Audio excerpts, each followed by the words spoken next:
Hey there, Sharon Horne-Ellstrom here with Betsy the Beaver. Welcome to day 1798 of What You Up To Now, documenting the journey, primarily the business journey, as I transition from the brick and mortar corporate world of business to the online world of business, and then back and forth again during the pandemic, all the craziness that was, that we're still dealing with the ramifications of. I think that we will be seeing the impact of the shutdowns and the nonsense for at least the next couple of decades. And we won't know how it really impacted people until all of this stuff that was set in motion plays out. I think we're going to see huge impact on people's mental health, well-being, physical health, and lack of well-being is more like it.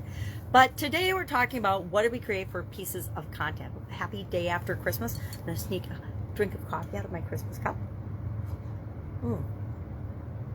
Ugh. Cold, but I'm thirsty. So today, for the annual challenge, the Beaver 365-day challenge, do one thing every day that improves us. I've been asking 2 questions every day in the month of December because I want to keep it easy for us. And I don't know about you, but I've been super duper busy with the holidays and everything and with traveling. And so it made it so that I could still show up every day, work on myself every day, work on the challenge every day, but not feel overwhelmed by it. So I randomly went through and pulled out a bunch of questions. Some of them are absolutely ridiculous. As I'm looking back on and thinking about some of the questions, I'm like, oh my God, what was I thinking when I pulled these lists of questions?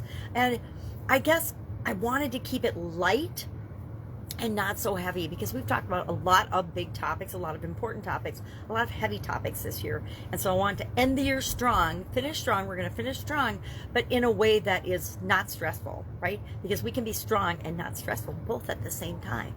We can create the life we want without having to freak out and stress out about it. Didn't always know that, but I know that now. And I'll tell you what, life is a whole lot better when I'm not freaking out about things. Do I still freak out sometimes? Well, yes. It's been known to happen. I have meltdowns, but not nearly as often as I did when I was younger. So today our 2 questions were, why is it called a building when it's already built? I've never thought about that, but it's really an interesting question, right? We already built the building, so why do we call it a building?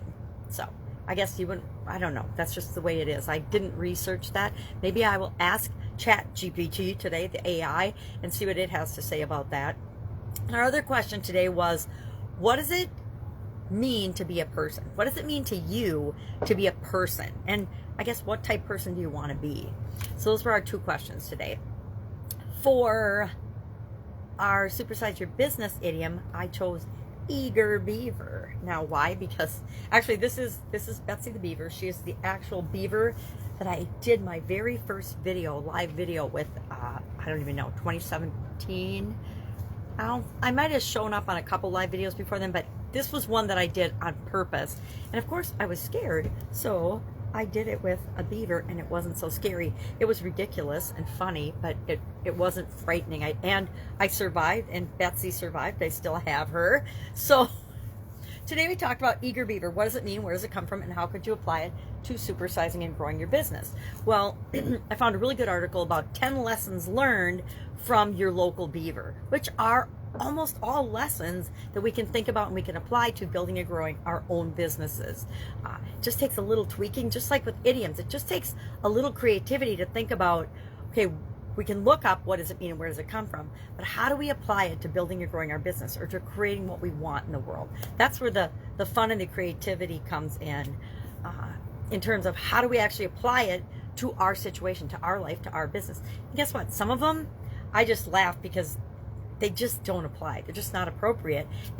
But the vast majority of them, I mean 98% plus, we can find a link to creating what we want and building and growing and supersizing our business. The other couple, the other 1 or 2%, they just are something to learn about, because the more we know, the better we are, the better we are, the better we do, and the better person we become.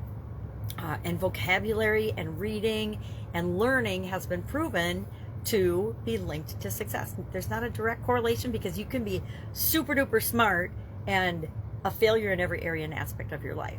And you can be super duper not very smart and be a multi-billionaire, and which means you're financially successful, or multi-millionaire and you're successful.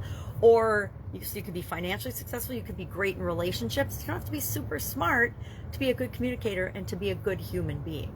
can think about that as we're thinking about what does it mean to be a person. So that's all I've got today. If I can help you in any way, ask. We're still working on Christmas here. Our family seems to drag Christmas out for extra days usually because we get so busy with all the relatives and doing all the things that sometimes our Christmas stuff gets delayed in opening. So a little bit later this morning we will open gifts. If I can help you anyway, ask. Otherwise, have a fantastic day. Hopefully you're off from work today and enjoying the family still, or traveling. Travel safely. But I'll be with you tomorrow.